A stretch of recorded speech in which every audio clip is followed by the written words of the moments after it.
नमस्कार मित्रांनो, तुमच्याकडे अजून पॅन कार्ड नाही आहे आणि तुम्हाला वाटतंय प्रोसेस खूप कॉम्प्लिकेटेड आहे.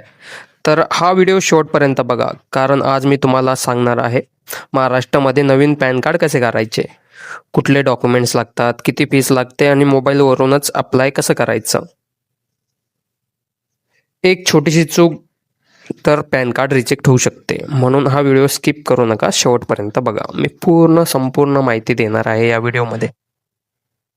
जर तुम्हाला सरकारी नोकरी, काम, ऑनलाईन अपडेट, डॉक्युमेंट, स्कीम आणि युजफुल इन्फॉर्मेशन मराठीमध्ये हवे असेल तर आपल्या चॅनलला सबस्क्राईब करायला विसरू नका आणि बेल आयकॉन नक्की प्रेस करा. तर वेळ न घालवता आजच्या व्हिडिओला सुरुवात करूया. सर्वात आधी एक गोष्ट समजून घ्या. पॅन कार्ड हा फक्त कार्ड नाही आहे, तो तुमच्या फायनान्शियल आयडेंटिटी प्रूफ आहे. बँक अकाउंट, इन्कम टॅक्स, मोठे transaction, mutual funds, FD, trading, loan, credit card यासाठी पॅन कार्डचा यूज होतो. आणि आजकाल तर अनेक ठिकाणी पॅन कार्ड शिवाय काम अडकतं. बँकेत गेल्यावर पॅन कार्ड मागतातच. पॅन कार्ड शिवाय बँक अकाउंट ओपन होत नाही. म्हणून जर अजून पॅन कार्ड काढलेलं नसेल तर हा व्हिडिओ तुमच्यासाठी आहे. खूप इम्पॉर्टंट आहे, शेवटपर्यंत बघा. तर सर्वात महत्त्वाचा प्रश्न, नवीन पॅन कार्डसाठी डॉक्युमेंट्स काय लागतात? तर आयडेंटिटी प्रूफ म्हणून यापैकी कोणतंही एक चालेल. Aadhaar card, voter card, driving licence, passport, ration card with photo ID issued by government, कोणताही एक.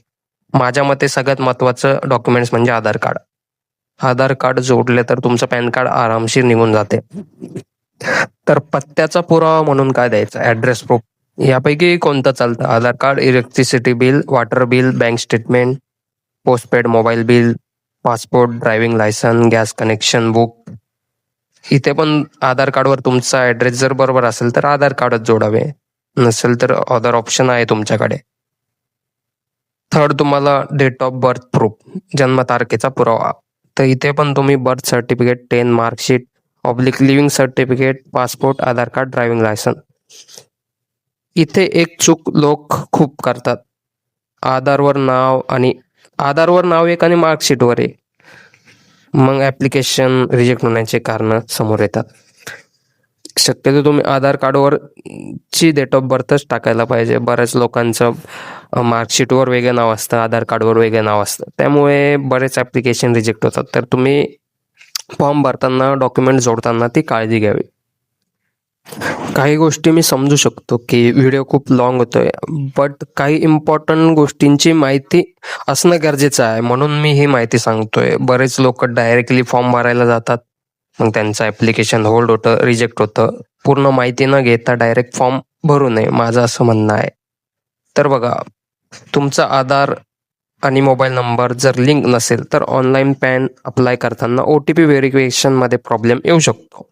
म्हणून अप्लाय करण्याआधी 3 गोष्टी चेक करा. आधारवर नाव बरोबर आहे का? डेट ऑफ बर्थ बरोबर आहे का? मोबाईल नंबर लिंक आहे का? ही 3 गोष्टी बरोबर असतील तर पॅन अप्लाय करणं खूप सोपं होतं. आता आपण प्रोसेसकडे वळूया. पॅन कार्ड कसे अप्लाय करायचे? तर गुगलवर सर्च करा पॅन कार्ड अप्लाय ऑनलाईन.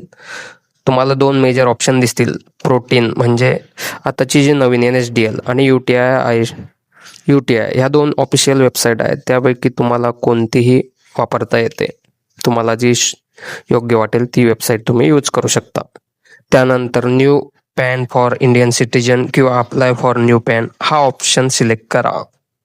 आता फॉर्ममध्ये तुमच्या बेसिक डिटेल भरायच्या. Full name, date of birth, mobile number, email address, father name. इथे स्पेलिंग मिस्टेक अजिबात करू नका, कारण पॅन कार्ड जे प्रिंट होईल ते ह्याच डिटेलवरून होणार आहे, म्हणून एवढी तुम्ही काळजी घ्यायला हवी. तुमचं name, date of birth, mobile number, email address आणि फादर नेम हे चुकता कामा नये. आता डॉक्युमेंट अपलोड करायचे किंवा आधार KYCने व्हेरीफाय करायचे. तर आधार OTP ऑप्शन मिळाला तर प्रोसेस खूप फास्ट होते आणि इझी होते. त्यामुळे आधार OTP हा ऑप्शन तुम्ही निवडू शकता. त्यानंतर तुमच्या मोबाईल नंबरवर OTP येणार, तो OTP व्हेरीफाय करून प्रोसेस करायची.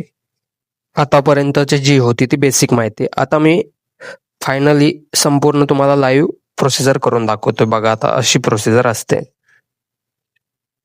वरती न्यू पॅन ॲप्लिकेशन सिलेक्ट केलंय, इंडिव्हिज्युअल, त्याच्यानंतर आधार नंबर टाकलाय, त्याच्यानंतर नेम ॲज पर आधार कार्डवरती जे नाव असेल स्पेलिंग व्यवस्थित टाकली, त्याच्यानंतर लास्ट नेम, फर्स्ट नेम आणि मिडल नेम टाकलाय. आणि डेट ऑफ बर्थ जी आधार कार्डवरती असेल ती मी टाकून घेतली बघा. त्याच्यानंतर जेंडर सिलेक्ट केलंय. त्याच्यानंतर कन्सेंटला परमिशन टिक मार्क केलंय आणि सबमिट वरती क्लिक केलंय. तर आता पुढची विंडो ओपन होईल. इथे तुम्हाला टायटल टाकायचं आहे, फादर नेम, फादरचे लास्ट नेम, फर्स्ट नेम आणि मिडल नेम हे पण तुम्ही व्यवस्थित भरायचं आहे. मदर नेम टाकण्याची गरज नाही. जर तुम्हाला मदर नेम तुमच्या पॅन कार्डवर हवं असेल तेव्हाच तुम्ही ते ऑप्शन सिलेक्ट करायचे. तर बघा पुढची procedure, physical pan card required yes करायचं आहे. त्याच्यानंतर नो इन्कम सिलेक्ट करायचं आहे. इथे तुमचा STD कोड 91 टाकलं तरी चालतं. मोबाईल नंबर टाकायचा, मेल ID टाकायचे आणि कम्युनिकेशन ॲड्रेस तुमचा ऑफिस पर्सनल जे असेल तुम्ही इथे ॲड्रेस फिल करायचा आहे. ॲड्रेस फिल करताना लक्ष द्यायचं की तुमच्या आधार कार्डवरती जी डिटेल आहे तोच ॲड्रेस तुम्ही व्यवस्थित फिल करायचा आहे. त्याच्यानंतर तुमचं होमटाऊन, तालुका, जिल्हा, स्टेट, पिनकोड सगळं व्यवस्थित भरून नेक्स्ट वरती क्लिक करायचं आहे. त्याच्यानंतर इथे काही नाही केलं तरी चालतं. आता इथे तुम्हाला ॲड्रेस प्रूफ म्हणून प्रूफ्स द्यायचे आहेत. डेट ऑफ बर्थचा प्रूफ, त्याच्यानंतर रेसिडेंट प्रूफ आणि नावासाठी एक प्रूफ. म्हणजे तिन्ही ठिकाणी तुम्ही आधार कार्ड सिलेक्ट करू शकता. इथे तुम्हाला तुमचा पासपोर्ट फोटो अपलोड करायचा आहे आणि सिग्नेचर. तर ते तुम्हाला माहितीच आहे प्रोसेसर, तर मी थोडंसं फास्ट फॉरवर्ड करतो. पासपोर्ट फोटो स्कॅन केलाय मी, आता तो अपलोड केलाय. सिग्नेचर पर सेम, सिग्नेचर नसेल तर तुम्ही अंगठा लावू शकता. त्याच्यानंतर तुमचा आधार कार्ड प्रूफ म्हणून लागणार आहे. आधार कार्ड पण व्यवस्थित स्कॅन करून घ्यायचं आहे. त्याला एका PDF मध्ये कन्वर्ट करून घ्यायचं आहे. बघा मी दोन्ही बॅक साईड फ्रंट साईड दोन्ही स्कॅन करून घेतले. आता मी त्याला सेव्ह करतोय. PDF फॉर्मॅटमध्ये सेव्ह करायचं आहे आणि बघा इथं अपलोड फाईल वरती क्लिक करायचं आहे आणि इथे आधार कार्ड तुम्ही प्रूफ म्हणून देताय. आधार कार्ड जोडायचं आहे आणि अपलोड वरती, अपलोड सक्सेसफुल झालंय. इथे तुम्ही प्लेस टाकायचं आहे जिथे तुम्ही राहताय आणि सबमिट करायचं आहे. तर पुन्हा एकदा तुम्ही क्रॉस चेक करू शकता कोणती माहिती तुमची राहिली आहे, तर ते तुम्ही एकदा बघून घ्यायचं आहे आणि file next next next next बघून घ्यायची, व्यवस्थित माहिती चेक करून घ्यायची, काय माहिती सुटली तर नाही. तर बघा मी पूर्ण व्यवस्थित चेक करतोय, कुठे काही सुटले काय हे चेक करणं पण खूप महत्वाचं आहे. किंवा तुमच्या काही स्पेलिंग मिस्टेक झाले असेल हे एकदा क्रॉस चेक करायचं, कारण सबमिट केल्यानंतर तुम्हाला काही ऑप्शन नाही भेटत. बघा आता OTP साइन इन करायचं, ही फायनल प्रोसिजर असणार आहे. इथे तुम्ही तुमचा आधार नंबर टाकायचा आहे, आधार नंबर व्यवस्थित टाकून घ्यायचा आहे आणि OTP येणार मोबाईल नंबरवरती. OTP व्यवस्थित टाकायचा आहे आणि व्हेरीफाय वरती क्लिक करायचं आहे. त्यानंतर अशा प्रकारे तुमचं व्हेरिफिकेशन होईल OTP थ्रू. थोडासा वेट करायचा आहे. अशा प्रकारे तुम्ही पेमेंटचं ऑप्शन ओपन होईल. तर पे नाववरती क्लिक करायचं आहे. मोबाईलवरून पण सेम प्रोसिजर आहे. मी CSC-ID मधून करतोय, तर दोन्ही प्रोसिजर सेम आहे, काही वेगळे नाही. इथे मी आता पासवर्ड टाकून लॉग इन करेल पेमेंटसाठी. त्याच्यानंतर 2 ऑप्शन दिसत आहे. तर इकडे बघा ग्लोबल पे वरती मी क्लिक करतोय. तर QR थ्रू तुम्ही पेमेंट करू शकता. मोबाईल नंबर टाकलाय,